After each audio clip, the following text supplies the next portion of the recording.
I've been in the bando with the chick. My Jimmy Choo sando, cause I'm rich. What's going on, man? It's your boy Rich Face TV, man. We always working, we always grinding. And I got a special guest here for y'all. I know y'all see this boy popping this shit every other day on the ground, dropping new hits, new videos, new everything. Got my boy 2WOTONE in the building, man. Pop your shit, dog. What's up, my boy? Y'all already know 2WOTONE, man. The Southside, the mascot. You did. Vitiligo King. Y'all know what's going on, man. Y'all tap in Southside, real Southside. You did.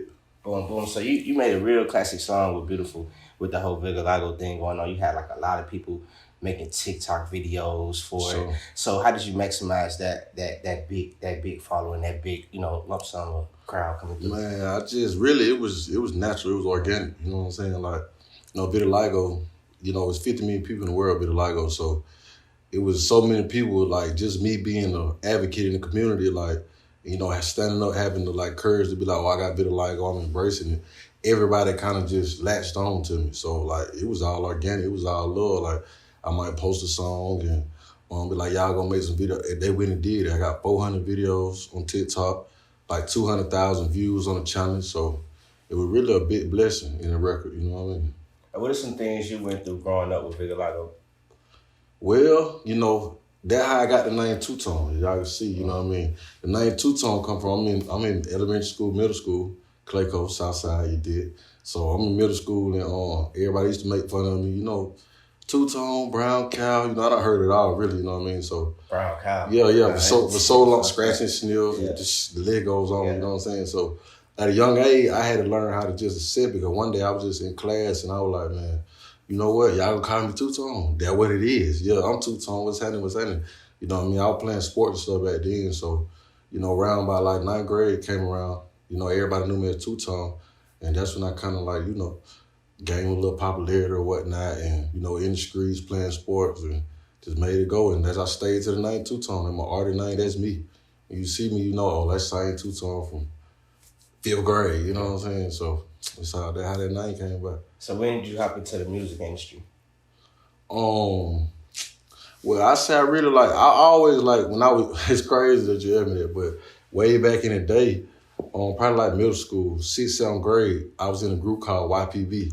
We were Young Paid Boys. The music's still out there on SoundClick. Now, it's funny now, you know what I'm saying? But me and my partner, a couple of my partners, 4 of us, we had made a little rap group called YPB, and we just was rapping. We was sneaking and rapping in my partner's house, when his parents go to sleep, you know what I'm saying? So that kind of the start. We made the CDs, went to school with the boombox. That back when it was cool to have a boombox in school. Passing out the CD, check us out, check us out, check us out. And that's where the first passion came for rapping, you know what I'm saying? And then I got locked up when I was 18 for armed robbery. Armed robbery, kidnapping. I got locked up in Henry County. And I was in the cell. And that's when I said, I'm just take this music serious. I knew I caught 20 years sentence, served 10. So I was just cool. I'm going to take this time to, maximize my craft. And that's when I wrote my first song. I wrote the first song. Back then, I couldn't beat it rap. So I just started writing music. You know what I'm saying? Writing songs with no beat. And I was just it go like this. I get that probably why a lot of my songs got melody now. You know what I mean? Because I'm used to writing songs out of beat. So, yeah, I say by I started taking it serious in the county jail. 2009, I started taking it serious. But I didn't really record my first song until 2015, seriously. You know what I'm saying? I came home from prison. Yeah, because I seen an old interview with you in 2015. You got a blue back that on your head. For sure. What's that lady name? Temple Misty, Holly Unique Radio. You know what I'm saying? Yeah. Shout out to Temple Misty. She the one that really first gave me the game on the indie world and how to market yourself and how to make it make sense and about how to legitimize your music and monetize it, you know what I mean? So I came home from prison and just got in the studio 2015. Partway put me in the studio, God bless the dead, my boy. You know what I mean? He started 100 House. We went to the studio and I recorded my first song I recorded for real was it was a song called Amazing. You know what I'm saying? It was featuring him and Lil Mesco. I don't know what Lil Mesco is now, but it was featuring Mesco and that when I started taking it serious, because I'm feeling oh boy, you got a sound, you got a voice. So I just stayed down with it. Great. What was your experience sitting in jail for 10 years, man? How did you get to find yourself as a person and as an artist? Well, I went to prison twice. One time was 7 years, and the other time 2 years. But I did 7 years from the age of 18 to 25. You know what I mean? And You know, I was in there with the real ones, the real killer, real gorilla, real gangbangers, you know what I'm saying? It was like prison, it's a whole nother world, you know what I'm saying? It ain't like out here, it's different rules, it's a different existence, it's like a world inside a world, like, you know what I mean? You alive, you breathing, but like to the outside world, you really ain't, you know what I'm saying? So you kind of adapt mentally, like, you know, it's really like, you know what I'm saying, survival of the fittest, you know what I'm saying? Like, it's really going down, you really gotta, like, you gotta be by what you're talking about, you know what I'm saying? Prison, the respect is everything, you know what I'm saying? Snitching, all that, you know, funny stuff, it ain't tolerated, you know what I'm saying? So it was just like a real experience, you know what I'm saying? It made me grow up, you know what I'm saying? Like, you know what I mean? It made me grow up. I had to grow up because it was a real situation. So I want to go back to College Felon. You dropped College Felon. How did you adapt to, you know, coming out of prison to going straight to college and starting a new career? Boy, that was a real transition because, like I said, I'm coming out of a world where I got to have a knife every day. You know what I'm saying? I got to watch people constantly. I'm in the dorm with 96 other individuals, and probably 80 of them ain't going home no more. You know what I mean? So from going to wearing my boots, going to sleep with your boots on and having my knife on me, you know what I'm saying, to gang wars, popping at any second, you know what I'm saying, having to be on point and always living a life of being on alert for years at a time, and then jumping out of prison and coming back to society where, you know what I'm saying, the college crowd, they friendly, everybody friendly, they ain't got no motives, you know what I'm saying? It's like, you know, genuine people and stuff. So, I mean, at first it was kind of crazy because I was like standoffish, you know what I'm saying? Not because I wanted to be or whatever, but that's just what I was used to. Like, I was not friendly like that, you know what I mean? So just making that transition, it was like, you know, it wasn't just the easier transition, you know what I mean? But, you know, after a while, you know, it just ended up flowing, you know what I mean? It was a good experience. I met some of the really friends I ever had, you know what I'm saying? So, you know what I mean? It was a great experience, but as far as the transition, it was something to get used to, but, you know, I made it work. What were some personal things that you had to put to rest to get to the next level in life? I had to put away that mentality to, like, that everybody is trying to get something from you, you know what I'm saying? 'Cause I just came from a world where it's something for something, you know what I'm saying? Everything everybody did in the world I came from had motive behind it, you know what I mean? Just being in the real world, I had to, like, more like everybody ain't out to get you. Everybody ain't trying to trick you. Everybody ain't trying to, you know, play up on you, nothing like that. You know, it's people out here that's really trying to help you, and vice versa. You can help them, and you can learn and grow, and you can befriend people, you know what I mean? So that was just like, that was something I had to put behind me. And also, like, I had to kind of leave the old me behind, you know what I'm saying? Like that street, and because it's a different crowd, you know what I'm saying? Ain't no more toting pistols. Ain't no more, you know what I'm saying, instead of being in the trap talking about licks all day and all that, now it's people like with dreams and goals, you know what I mean? So I had to leave that old man. That would really help me transition to like a new person, you know what I'm saying? And just being able to function and not think about, like, think with the same mind I used to have. Smooth. So when did you get out? I got out August, the first time, my first bid, I got out August 2015, and then my second bid, I got out, I just got out March 20th, 2019. So 2 years will be March 20th this year.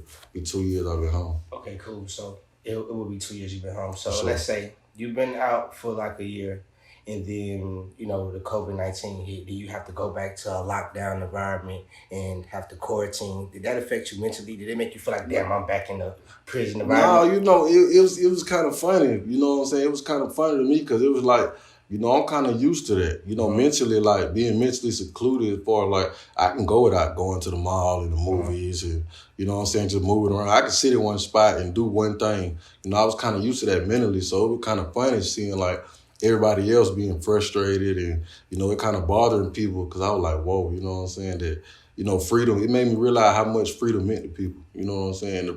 The freedom to be able to do what you want to do. But it's me, my mentality, I was good.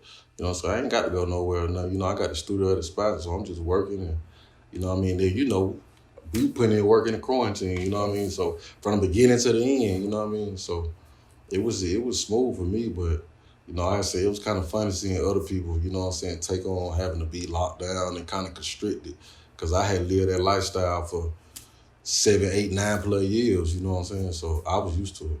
That's dope.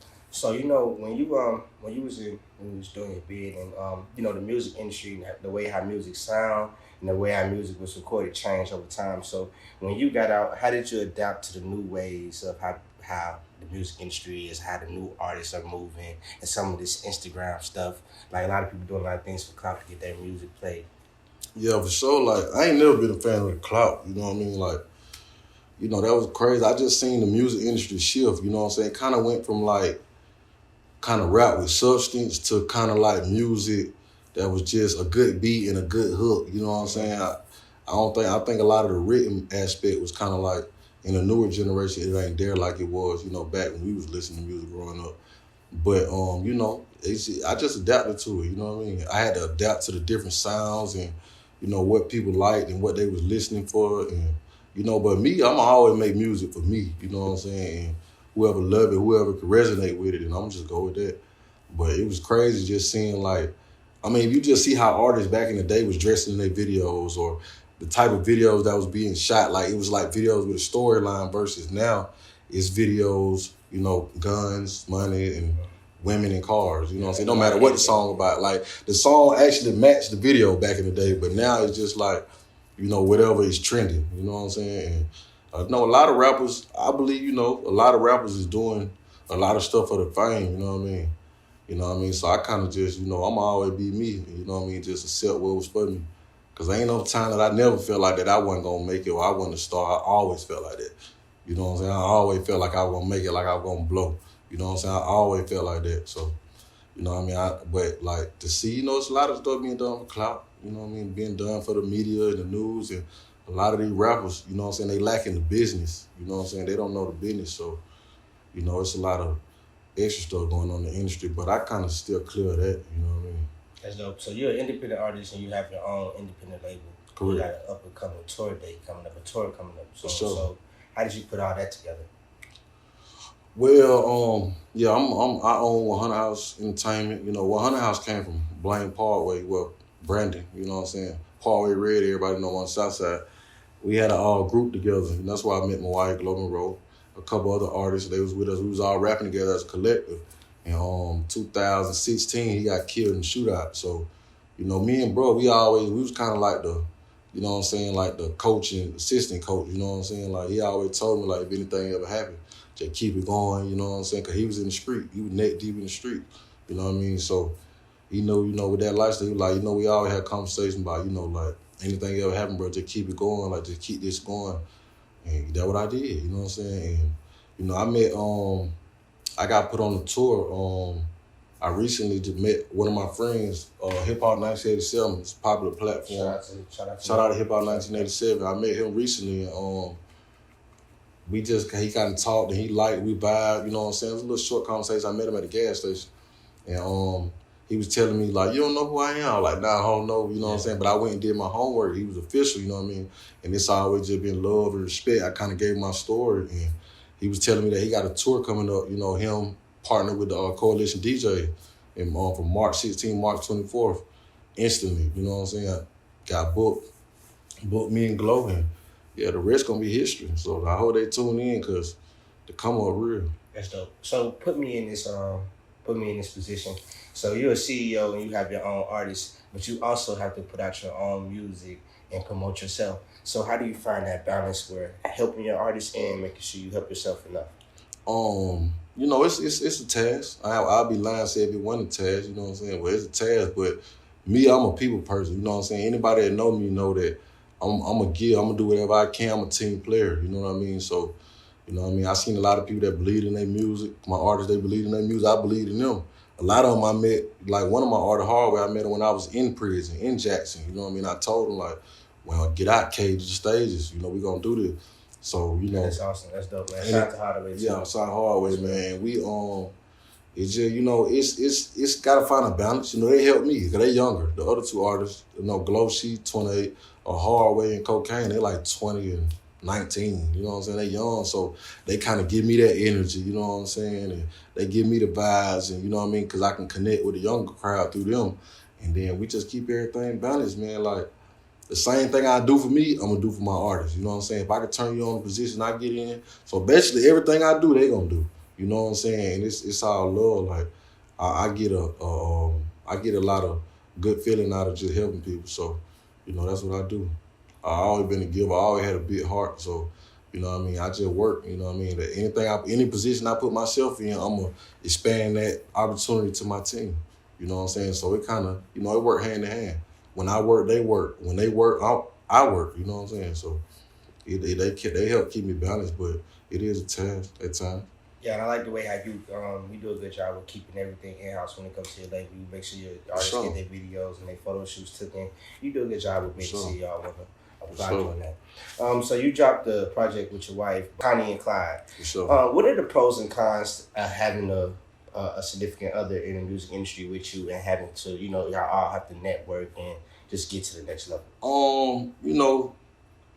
I could probably understand what probably people, pros and cons. See, with me and Glow is different. You know what I'm saying? Like, we were best friends before we actually got in a relationship. So we was best friends almost a year before we got in a relationship.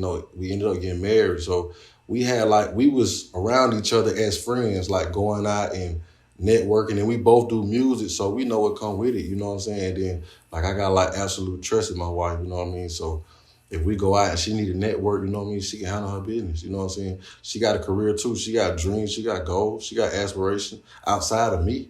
You know what I'm saying? For herself. So I just get behind her. Support her the best way I can. You know what I mean? I ain't really no ill feelings and then when we go out. You know what I mean? And vice versa. If I need a network and go talk to this DJ, it might be a female or whatever. You know what I'm saying?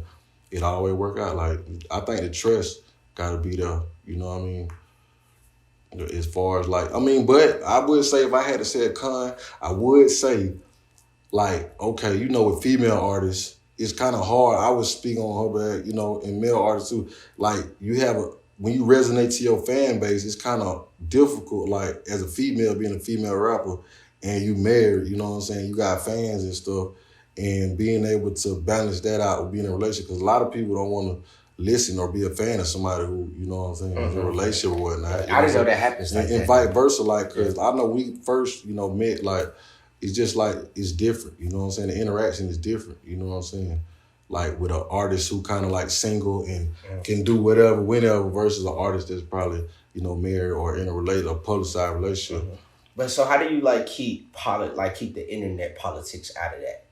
Especially when the careers just shoot up and it's just both of y'all just eating, you know what I'm saying? Charts going crazy. You got the internet politics in it because it's a different type of lifestyle. At this point, you got millions of people that's in your business. Yeah, you know what I'm saying? So do y'all do y'all prepare for that when I know it's like that now, but when it really get over the hump, do y'all prepare for that?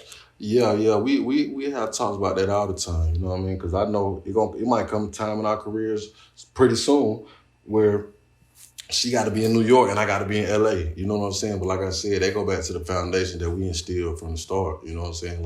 It's real love, it's real loyalty there. So go do you, you know what I'm saying? Go handle your business. You know what I'm saying? At the end of the day, we know what's going on. We married, so it ain't like we just walk around, no boyfriend and girlfriend or something like that. You know what I mean? We married, so we up here on the same level. We got the same dreams, really same goals, you know what I'm saying, as far as music-wise. So, it's a mutual understanding. You know what I mean? That make it real easy to operate. That's dope. Hey, man, so take me back to the first day you went to the studio when you got out. The first day in the studio. First day in the studio when I got out. It was just like a rush, you know what I'm saying? Because for years, just imagine being prison to prison, prison to prison, room to room. I'm in there with a lot of fire rappers. It's a lot of folk I know in prison that if they was out here and they had a chance to be free, they'll be out of here. You know what I'm saying? I'm talking about I heard some of the best music I ever heard. I'm talking about mainstream, all that in prison. You know what I mean? So just going prison to prison and beating on walls and rapping. You rapping folk a rap. It just was I've been telling people, when I get out, I'm going to do this, I'm going to do that. You know what I'm saying? Y'all going to see me, woo. So when I came home, it was yes, you know what I'm saying? Because I always had dreams, you know what I'm saying? But my actions kind of, put me back a little bit, you know what I mean? I had to serve that time. So I was always looking forward to that time. So when I hit the studio, it was oh, yeah, this it. I ain't stopping. This is what I always wanted to do. So that's what's going on. It's time, you know what I'm saying? I always felt like it was time, even back then, like I said, I ain't never felt like I wasn't gonna blow. You know what I'm saying? I just knew it was gonna come a time when everybody would catch on and you know what I'm saying? Yeah, for sure. You know what I'm saying? The time, yes, it's ticking. The clock is ticking. It's near. You know what I'm saying? So it was just like, hey man, I'm home now. I'm ready. I had wrote so many songs. Over 150 songs wrote on paper. You know what I'm saying? And I was just happy. You know what I'm saying? That I could finally, put my dreams to action. Cause it was like my dreams was just on pause. Like I just gotta wait. Day after day, month after month, year after year, like multiple years, multiple Christmases, Thanksgivings, New Year's, Valentine's Day, you know what I'm saying?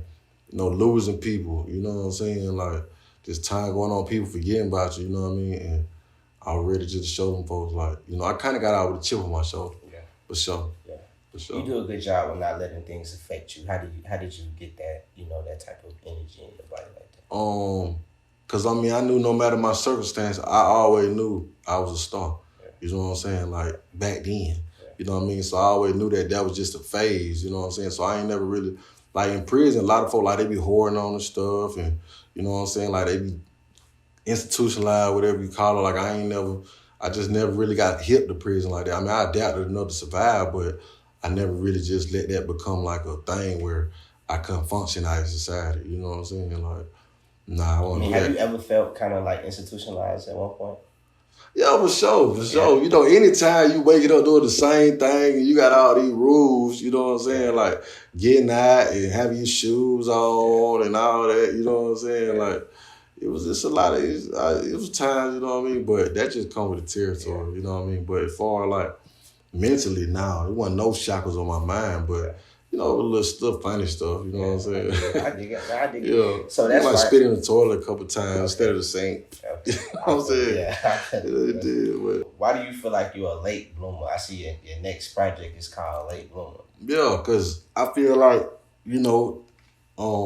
just like when flowers, you know what I'm saying? You might got some flowers that grow right on time, you know what I'm saying? Everything goes as planned. When you plant the seed and it sprout up and it grow and it be perfect. And then you got other flowers that it take a little bit longer, you know what I'm saying? But it end up growing up and it end up being just like it's supposed to be, you know what I mean? I kind of feel like this the time, like, I know it's late, you know what I'm saying? That I'm kind of coming to the forefront with the music or whatnot, but, you know what I mean? I still bloom, you know what I mean? Better late than never, you know what I'm saying? And that where the late bloomer title come from, just like, it was years after I seen these dreams, I seen myself doing all these years later, but it's still happening though. So, when we listen to the music, we hear a lot of pain, and then, no disrespect to you, but I hear that you really talk about indulging in drugs to kill your pain, bro. So when did you kind of like have to run to those type of situations? A lot of times, I still, when I speak on the pain, like the mother of my child, she died in 2012. You know what I mean? So I was like 21 at the time. 21, now 21, 22. I get a phone call. No, I don't even get no phone call. I'm getting ready for inspection, and the warden come through. He don't like hey Johnson, after inspection, come with me. So I'm like, boy, who come with you? We don't do that. Police ain't none of that. You talking about come with you? What you got going on? You did. It's 8 o'clock in the morning. Like, what's up? What you mean come with you? So I'm like, looking in the pot. Yeah, everybody, you're not prison here. Like, you're not supposed to be sitting with the police, period. You know what I'm saying? So I'm like, what's going on? So everybody looking at me. I'm looking at him. You feel what I'm saying? But I'm like, damn, man, what the hell? So we walking through the prison. We walking on the regular tile, you know what I'm saying? Then we go on some other tile I ain't never seen before. So I'm like, what they got going on? Then we get back to where the carpet at, you know what I'm saying? And go through some more little doors. And I know that we in the warrant office, and I'm like, hold up, you know what I'm saying? What y'all got going on, man? You know what I'm saying? I'm like, what I done did, I'm thinking like, damn, I do something, I leave something out. You know, I'm thinking I did something wrong. So they open up the warrant door, and I see my mom, I see the counselor, I see like my mama friend, the warden, and his secretary, and so I'm was like, your daughter there at the time? No, my daughter is crazy. It's like, okay. I'm in the office and I see everybody. My daughter ain't there. My baby mama ain't there. So I'm like, what the hell going on? So immediately, I'm kind of used to, you know what I'm saying, like the trauma. You know what I'm saying, being in prison, seeing it getting stabbed, seeing all kind of shit. So I'm just like, damn, somebody done died. You know what I'm saying? That first thing come to my head. So I'm thinking they gonna tell my brother, My baby mama or my daughter, you know, one of the three, you know what I'm saying? That's automatic was in my head. Like, so my mama was like, Spark was in a car accident, and Spark and Sanaa, my daughter was in a car accident too. And they were like, yo, Sparkle ain't make it. So I'm like, nah, man, you know what I'm saying? So, you know, I'm 22 years old. I'm probably like 3 years in on a 10-year bid for armed robbery. I mean, for robbery, it was robbery, armed robbery, drug robbery. But I'm on a 10-year sentence. I'm like 3 years in. I ain't got no parole date. I ain't got nothing. You know what I'm saying? The warden was like, well, you know, you can go to the hole. You know what I'm saying? So you can take time. Like, nah, I ain't going no hole. You know what I'm saying? But like, it was just like the world just fell on my shoulders. You know what I'm saying? So like, you know, just dealing with like trauma and like, you know, I lost mother of my child. I was just out of my teenage year. You know what I'm saying? I'm in prison. So it was just like, that was a big blow to take. You know what I'm saying? At a young age. You know what I mean? And then fast forward 2 more years later, one of my partners that actually helped me get through that situation, Solo Solomon Balai, you know what I'm saying, my Ethiopian partner, he helped me get through that situation with my baby mama. He gets out like January 13, June 13, my mama called me. I'm at Smith State Prison. It's 2014.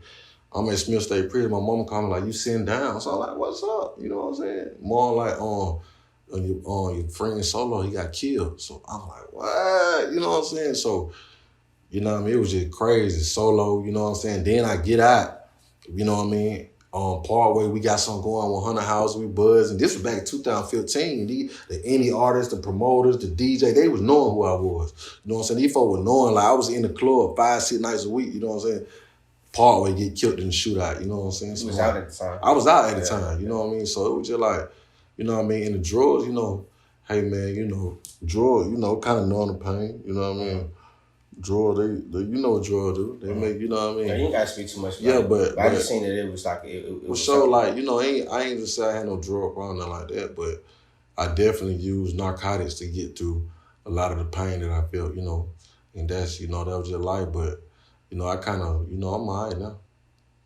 I'm all right, you know what I mean? I smoke a little weed. Yeah. No, you ain't really got to go into detail. Yeah, for sure, you know, but I was just knowing, like, with the music, you was just talking about how this pain, I know you was incarcerated. Yeah, for sure, So I know for that shit can be up. For sure. And then just like, you know, just like all the relationship, like just going through the issue, like just seeing people, like people leaving you, the feeling of abandonment. You know what I'm saying? My first bid, one of my mama.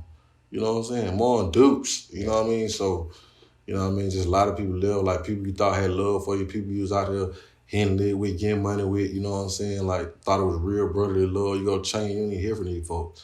You know what I'm saying? All these folks say they love you, they care about you. You know what I mean? You don't even really hear from them folks, you know what I mean? And then, you know, but that's how it go. You know, so I done been through a lot though. You know what I mean? Just prison, losing people, you know what I'm saying? Just prison was really big for me though. I ain't gonna count. It was big because I think I was mad at myself more than anything because I kind of set myself back in life on my own time, you know what I'm saying? Like, and that's something that I had to learn to deal with. Like, dang, you supposed to be out rapping and going up, but you in prison.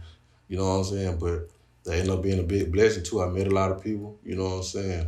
And I worked on my craft. The craft ended up taking me up through there, you know what I mean? That's dope, man. So, you know, since you've been out, you dropped 4 projects and you're going to drop your 5th one. It's been College Felon, 100 House Mixtape, Connie and Clyde, Sure. and now Late Bloom. For sure. Late Bloom with the 4th one. Between the artists, from College Felon into Late Bloom, how did you tweak your sound or tweak the way how you came?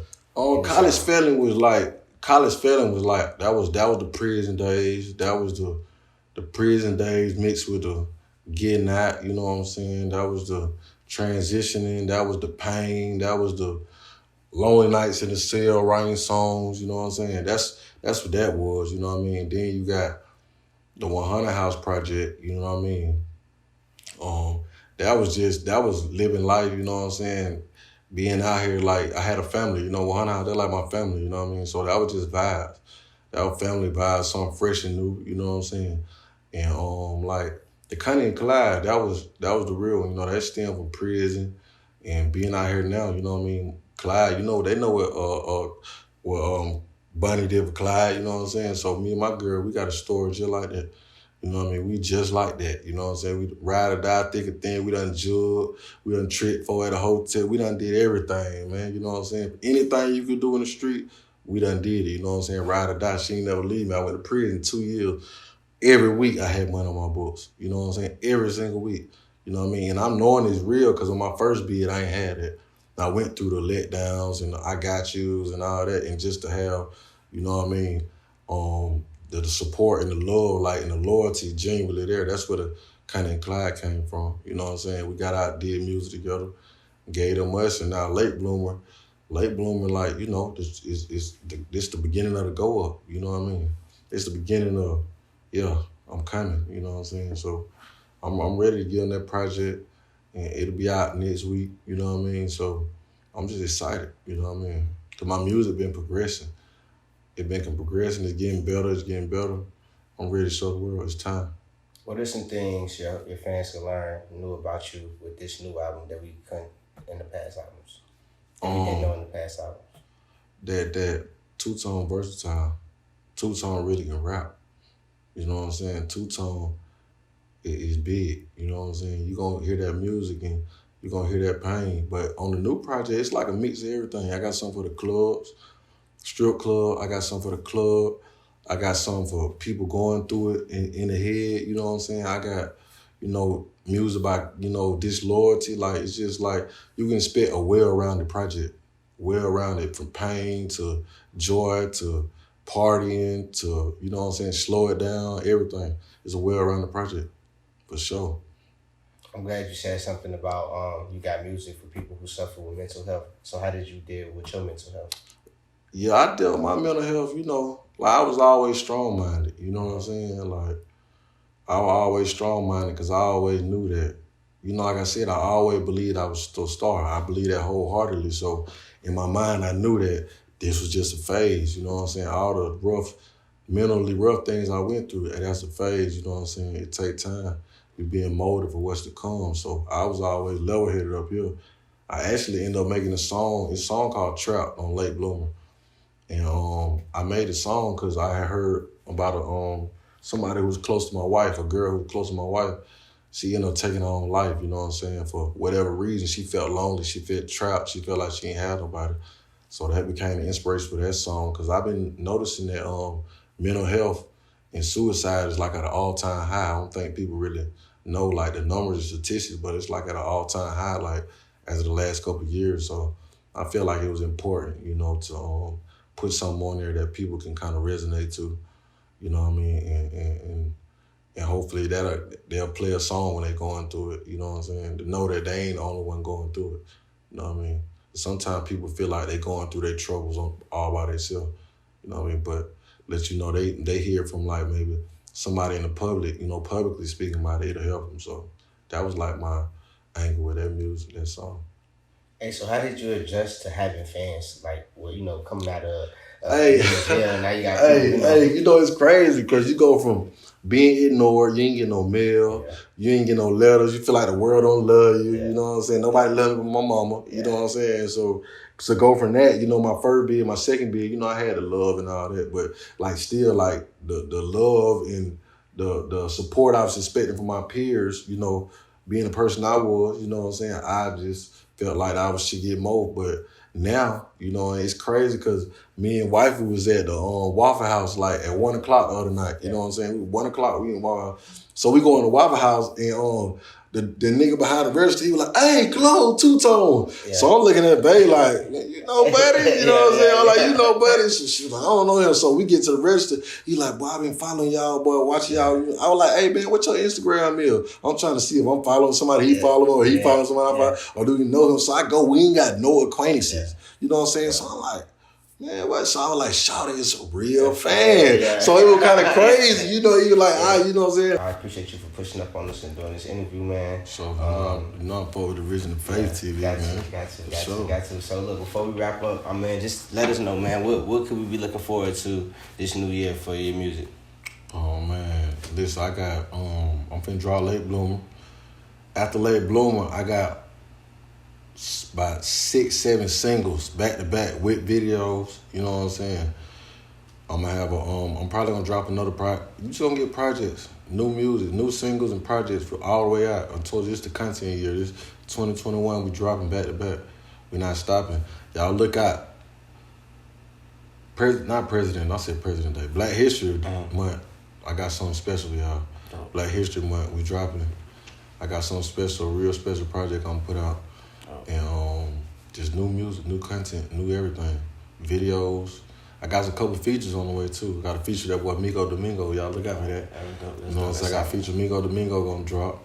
I got a couple other special guests, you know, popping in on me. So yeah, new content for sure. Dope. So man, when the Late Bloom merch gonna drop? I want me one of them shirts. I like that album cover. That shit. I gotta get one of them. I gotta Late Bloom. I'm gonna put the merch out next week. Okay. I'm gonna get like we're gonna have our first T-shirt dropping next week. Okay. I'm finish up the design on it. Drop the first T-shirt next week. You know what I mean? We're gonna have hoodies. Put me an order. Track suits. You know what I'm saying? Yeah, for sure. You know I'm gonna send one anyway. Yeah, definitely next week we'll have like a first T-shirt. Y'all can go on 2WOTONE.net. Check that out. We'll be uploading that next week. So, for sure. That's probably next week we're gonna have that first shirt come out. That's dope, man. Well, y'all be on the lookout for the album next week and the merch next week. For sure. All that shit coming next week. And shit, we always working, we always grinding, and we out.